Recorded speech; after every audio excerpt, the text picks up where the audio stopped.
Mas practical nga bang kumuha ng manual transmission na kotse than automatic? Hello mga paps, I'm Kuya Shane at pag-usapan natin tong manual transmission at kung mas practical nga ba talaga ang manual transmission. Actually, there's 3 good reasons, no, kaya mas practical ang manual transmission. Well, number 1 dyan, mas mura yung unit price ng manual transmission compare sa automatic transmission na ka-counterpart niya.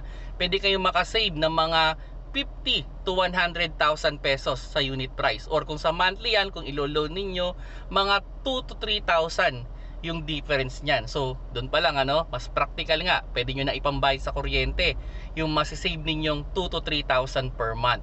And number 2, mas mura ang maintenance cost ng manual transmission dahil nga mas mura ang oil na ginagamit sa manual transmission na sasakyan. Okay, and yun, usually sa mga manual transmission na kotse, wala ring mga filter yan. Kaya mas mura ang maintenance cost ng manual transmission. Although every 40,000 kilometers lang naman yun, or every 2 years.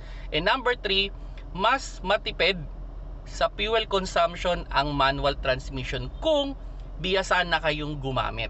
Okay, yun mas matipid siya kung biyasa na kayong gumamit kasi you have the full control sa gear ng inyong sasakyan. So ang question ko na lang dito mga paps, yung 2 to 3,000 na pwede nyo ma-save per month,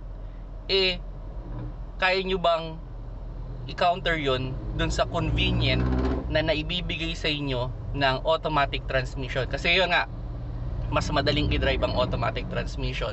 So now, kung ang tanong dyan is kung yung 2 to 3,000 na yun is kaya nyo bang i-sacrifice with the convenient ng automatic transmission. Kung nagustuhan nyo yung video, paki-like, at kung hindi pa kayo subscriber ng aking YouTube channel, press sa subscribe button sa baba. At sa Facebook, click ko lang yung follow sa taas. At sa TikTok, click ko lang yung plus sign dyan sa logo ng Kuya Shane. Salamat sa panonood. Keep safe mga paps.